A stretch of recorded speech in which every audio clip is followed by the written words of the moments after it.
notamment sur la partie Application Manager, qui est donc notre produit de gestion de la sécurité du poste de travail.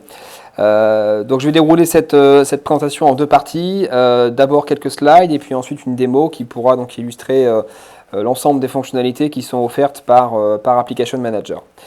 Alors pour démarrer, je voudrais faire un point rapide et l'état de l'art de l'évolution des ransomware au cours de ces 10 dernières années. Donc c'est une évolution qui est malheureusement importante. Donc on parle d'attaques beaucoup plus ciblées effectivement que les attaques virales classiques. Et c'est une grosse tendance. Donc on voit effectivement de plus en plus de ransomware, de cryptolockers qui viennent sur les machines des utilisateurs. Et donc ce qui est assez intéressant, c'est que quand on parle de sécurité d'un poste de travail et de l'utilisateur, on se rend compte que dans la plupart des cas, malgré tous les mécanismes de sécurité qu'on peut avoir déjà en place sur le système d'information, l'utilisateur reste la principale faiblesse. Donc c'est toujours par l'utilisateur que les menaces arrivent.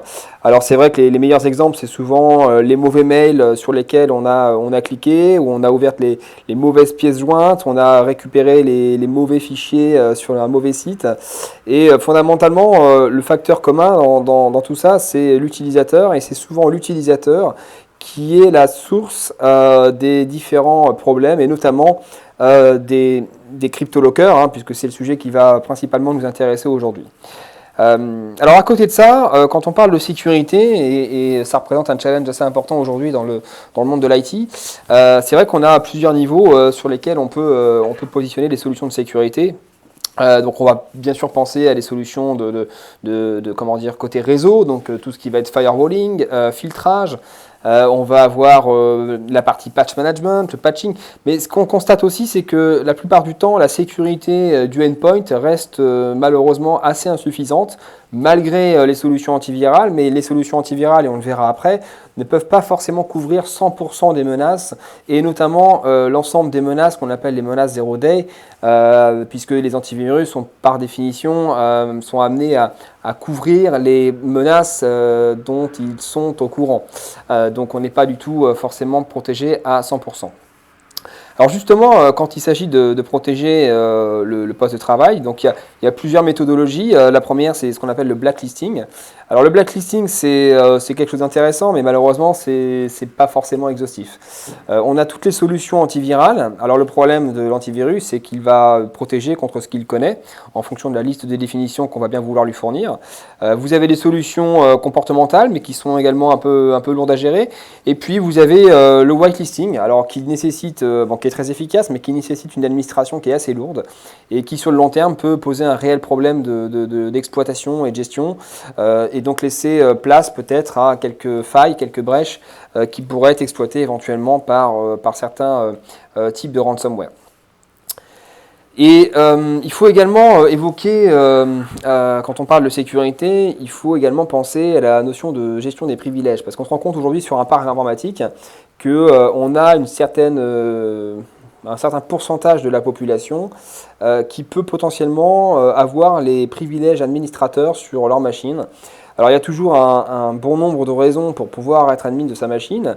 La plupart du temps, c'est parce qu'on a besoin effectivement d'être nomade, et on a besoin de pouvoir changer assez facilement sa configuration réseau, éventuellement certains paramètres de la machine, ou alors tout simplement parce qu'on est utilisateur d'une application legacy. Donc ce qu'on appelle les applications legacy, c'est les applications qui viennent éventuellement d'environnements historiques et d'operating system historiques, Windows XP, Windows 7, et le passage d'un OS à l'autre parfois nous impose d'utiliser des comptes administrateurs pour pouvoir faire fonctionner correctement ces applications.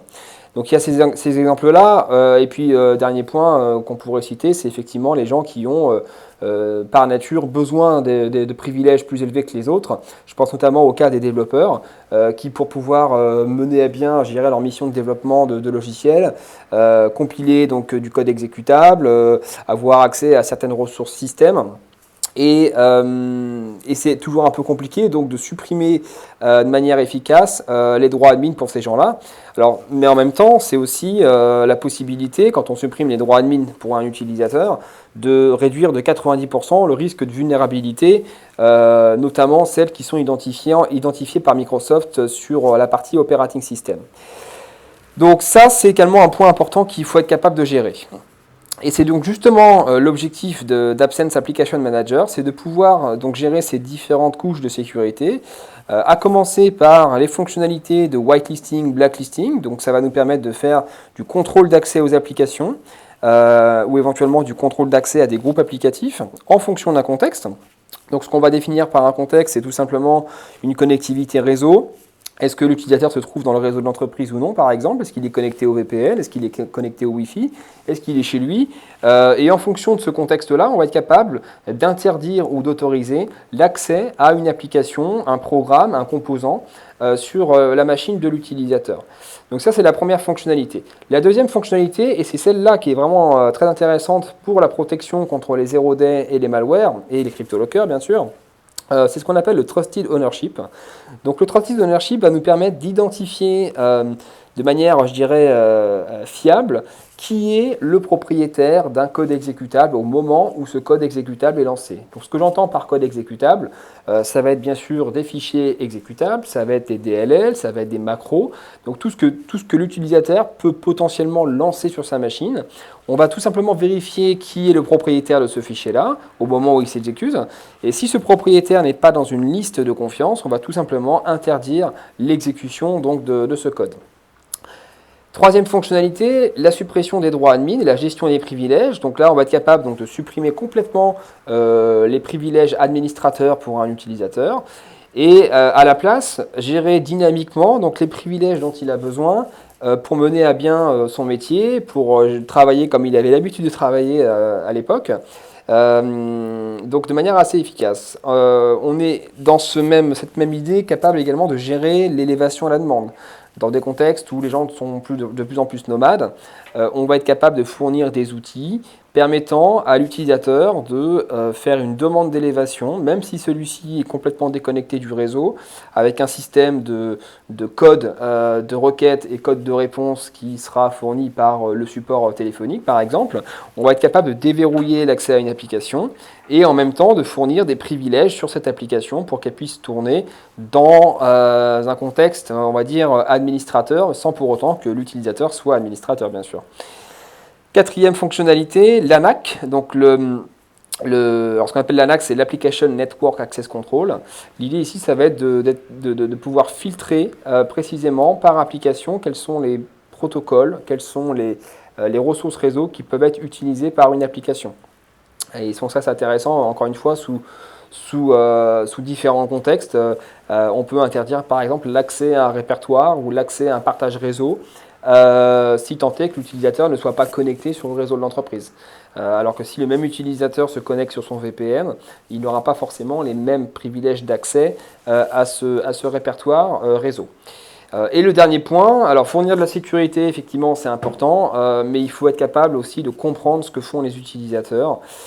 Et donc, Application Manager nous permet d'auditer, d'identifier les raisons pour lesquelles un utilisateur, par exemple, peut être admin de sa machine. Parce qu'une application nécessite réellement les privilèges admin, parce qu'un composant nécessite les privilèges admin. Donc on va être capable d'avoir, grâce à cet audit, une V0, une version 0 de la configuration, qui nous permet de démarrer rapidement et de mettre en place donc, de manière assez efficace une première configuration Application Manager avec l'ensemble des informations qu'on aura collectées. Donc ce qui nous amène à la démonstration. Alors, sur cette démonstration, je vais prendre des exemples très simples sur la base d'une machine Windows 7. Alors ce que je vais vous montrer là s'applique bien sûr à n'importe quelle version de Windows, donc de Windows XP à Windows 10. Donc voilà, il n'y a pas forcément de lien lié à Windows 7. Alors j'ai un environnement tout à fait classique sur lequel je ne suis absolument pas administrateur. Donc on peut le voir ici, hein, j'ai strictement aucun droit sur cette machine. Et pour autant, en tant qu'utilisateur, je dirais avec des droits tout à fait standards, je suis capable d'apporter dans mon environnement des menaces, des attaques potentielles qui peuvent arriver sous différentes formes. Donc on peut imaginer le téléchargement d'un fichier exécutable sur un site internet. Ça peut être également un lien dans un mail qu'on a reçu, ou ça peut être une pièce jointe dans un mail qu'on a reçu. Donc ça, c'est des attaques assez récentes. Si on prend le cas du CryptoLocker Loki, par exemple, c'est tout simplement un fichier Word avec une macro. Et cette macro contient un code malicieux, un code exécutable malicieux qui va chiffrer les données de l'utilisateur. Donc, quelle que soit la source, le comportement va être généralement le même sur ces attaques. C'est-à-dire qu'on va se retrouver effectivement avec des fichiers qui vont être chiffrés. Et pour pouvoir les déchiffrer, il va falloir qu'on paye une certaine somme pour pouvoir récupérer la clé de déchiffrement. Alors je vous rassure, là en l'occurrence il s'agit d'un exemple, ça n'est pas réellement un CryptoLocker. L'autre angle d'attaque généralement c'est souvent effectivement les fichiers joints qu'on va recevoir par mail. Et ces fichiers joints sont souvent du format Word ou autre. Et on va être capable donc de passer par des macros pour pouvoir effectivement infecter la machine, attaquer la machine et éventuellement lancer un code malicieux sur cette machine. Donc ici, quand je lance mon Word, effectivement, j'ai pas l'impression qu'il soit passé quoi que ce soit, alors hormis les quelques messages que j'ai pu voir apparaître sur mon écran.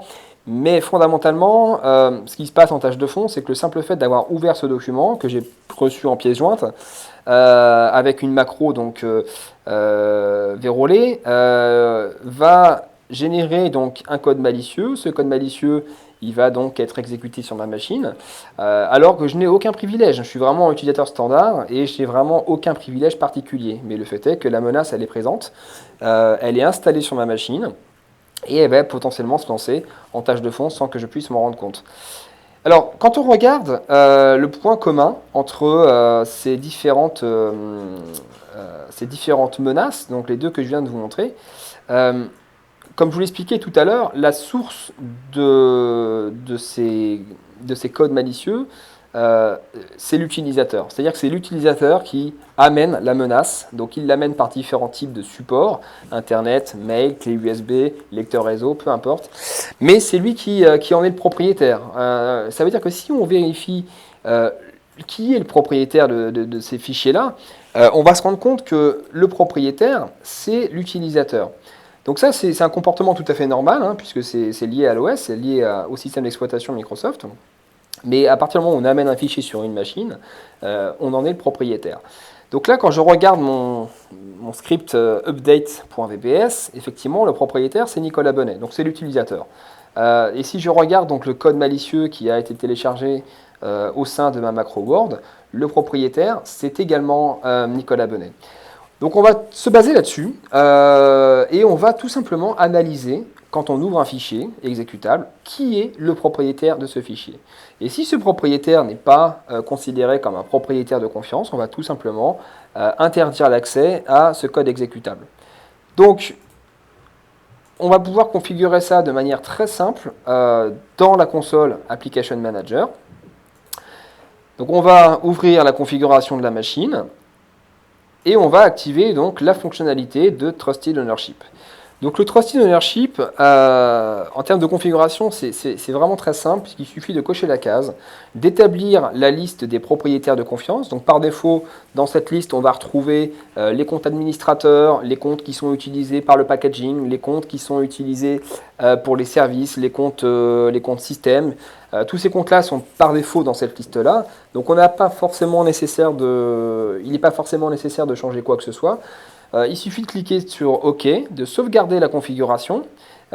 Donc la configuration, elle est appliquée de manière dynamique et temps réel. Donc on n'a pas besoin de redémarrer la machine ou de se déloguer et de se loguer de nouveau sur la machine. Et donc là, on voit tout de suite l'effet. C'est-à-dire que le code malicieux qui tournait en tâche de fond va être automatiquement détecté. Parce que l'agent Absence va détecter que ce fichier-là appartient à quelqu'un qui n'est pas un propriétaire de confiance. Et va donc automatiquement arrêter l'exécution de ce programme. Donc là, on peut voir effectivement que le programme s'est arrêté. Mais si l'utilisateur essaye de relancer ce code malicieux, on va de nouveau avoir donc, le message, cette fois-ci qui nous informe que Nicolas Bonnet n'est pas autorisé à exécuter maliciouscode.exe. Et si je reprends le même exemple avec le script que j'avais reçu, donc update.vbs, on va avoir exactement le même résultat. Donc ça, c'est ce qui va nous permettre de protéger l'utilisateur contre les différentes attaques de type CryptoLocker, ransomware et autres attaques Zero Days. Une fois qu'on a géré ce premier niveau de protection, on va potentiellement gérer ce qu'on appelle le contrôle d'accès aux applications. Donc on va fournir une couche de sécurité supplémentaire et on va être capable de définir par utilisateur, par machine ou par contexte les règles d'accès aux applications et aux groupes applicatifs. Donc là, je pourrais me baser par exemple sur un groupe, je pourrais me baser sur un utilisateur, je pourrais me baser sur un device, mais je vais m'appuyer plutôt sur un contexte. Donc la définition d'un contexte est assez simple. Il suffit que je rajoute donc un nouveau contexte, dont je vais donner un nom. On va l'appeler Make Me Secure. Et on va ajouter dans ce contexte un ensemble de conditions, donc des conditions qui peuvent être liées à la machine, qui peuvent être liées à l'environnement, qui peuvent être liées à l'appartenance à une OU par exemple, à un groupe Active Directory, des conditions sur l'utilisateur, sur les clés de registre. Donc l'idée c'est de concaténer un ensemble de conditions afin d'obtenir le contexte le plus proche de l'usage de l'utilisateur. Alors, je ne peux pas forcément ici vous montrer un contexte réseau parce qu'il faudrait que je déconnecte ma machine et ce qui ne me permettrait pas de continuer cette démonstration. Donc, je vais m'appuyer tout simplement sur un contexte de fichier et je vais donc vérifier la présence ou non d'un fichier sur le bureau de l'utilisateur. C'est ce qui va me permettre de définir le contexte dans lequel je veux être pour appliquer des règles. Alors, ce fichier, on va tout simplement le créer sur le bureau. On va l'appeler Make Me Secure. Voilà. Et si ce fichier-là existe, alors on va effectivement appliquer les règles en termes de contrôle d'accès aux applications et en termes de contrôle d'accès au réseau également. Donc ça, c'est ma condition. Alors je pourrais rajouter par-dessus ça une autre condition qui pourrait être par exemple le type d'operating system. Donc là, on va vérifier que la machine soit une machine Windows 7. Donc je vais devoir respecter les deux conditions pour rentrer dans mon contexte. Et une fois que mon contexte est défini, je vais pouvoir gérer mon whitelisting, mon blacklisting. Donc on va commencer plutôt par la partie denied. Ce qu'on va vouloir faire, c'est plutôt interdire l'accès à certaines ressources. Et je peux faire un access denied sur différents types de ressources, des fichiers, des dossiers, des lecteurs, des connexions réseau, des applications Windows Store par exemple. Donc pour rester simple dans cet exemple, je vais tout simplement faire un denied sur notepad.exe. Donc je vais interdire l'exécution de Notepad si tant est que l'utilisateur soit dans ce contexte-là. Je vais également interdire l'accès à la suite Office. Et je vais interdire l'accès à certaines ressources réseau, comme par exemple Dropbox. Donc je voudrais interdire tous les accès vers dropbox.com. Donc je vais ajouter ces règles-là. Je vais sauvegarder ma configuration. Et encore une fois, l'effet est immédiat, donc je n'ai pas besoin de redémarrer. Donc si je réduis ma console absence, je vérifie sur mon bureau, donc j'ai bien le fichier, donc ce qui indique que je suis dans le contexte dans lequel je vais appliquer les règles. Et donc normalement, si j'essaye de lancer Notepad, je vais effectivement avoir ce message d'Access Denied, donc je ne suis pas autorisé à lancer Notepad. Si j'essaye de lancer la suite Office, je ne suis pas autorisé à lancer la suite Office. Si j'essaye d'accéder à Dropbox, alors pas forcément avec le navigateur, mais avec une application tierce, je vais également avoir un access denied sur l'accès Dropbox. Donc on voit bien que c'est l'application et l'utilisateur qui ne sont pas autorisés à accéder à Dropbox. Et bien sûr, si on change de contexte, donc là pour changer de contexte, je vais tout simplement supprimer mon fichier. Je vais donc passer dans un autre contexte dans lequel les règles ne seront pas les mêmes et dans lequel je pourrais accéder à Notepad, je pourrais accéder à Excel, à la suite Office, et dans lequel je pourrais donc accéder à Dropbox sans aucun souci. Donc ça, c'est la deuxième couche de sécurité qu'on va être capable de gérer avec Application Manager. La troisième couche de sécurité, c'est donc tout ce qui concerne la gestion des privilèges. Donc une fois qu'on a défini les règles sur le Trusted Ownership, les règles sur le contrôle d'accès aux applications et au réseau, on va être capable de définir quels sont les privilèges qu'on accorde à l'utilisateur, afin qu'il puisse continuer à travailler sur les outils qu'il avait l'habitude d'utiliser avant, mais sans pour autant être admin de sa machine. Et donc tout se passe dans cette partie-là, dans User Privilege, où on va pouvoir définir effectivement le comportement de certaines applications ou de certains composants Windows, par exemple, pour être capable d'injecter dynamiquement dans le token de l'utilisateur les privilèges dont on a besoin. Alors ça peut se faire sur différentes choses. Là, on va prendre des exemples relativement simples. Si on imagine que je suis quelqu'un de nomade, je vais peut-être avoir besoin de changer régulièrement l'heure et la date de mon système. Je vais également avoir besoin d'installer les imprimantes quand je suis chez moi et de gérer mes profils Wi-Fi. Donc ça, c'est normalement des tâches qui nécessitent d'être administrateur de sa machine ou d'avoir le mot de passe administrateur. Là, l'avantage, c'est qu'on peut juste, quand on est dans le bon contexte, changer le comportement de l'utilisateur et lui injecter des privilèges uniquement pour ces composants-là.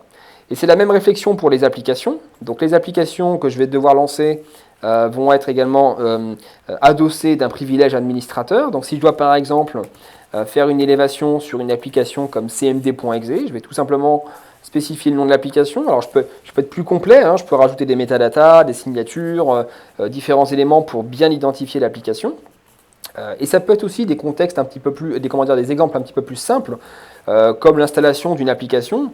Donc pour installer une application, donc là vous voyez j'ai un ensemble de fichiers exe, de fichiers MSI sur un répertoire que j'ai appelé App Store. Et je voudrais installer VLC. Donc pour installer VLC, il faut être admin de la machine. Donc pour l'instant je ne peux pas le faire.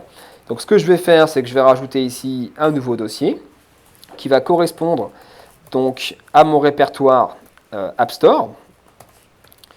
Chern App Store.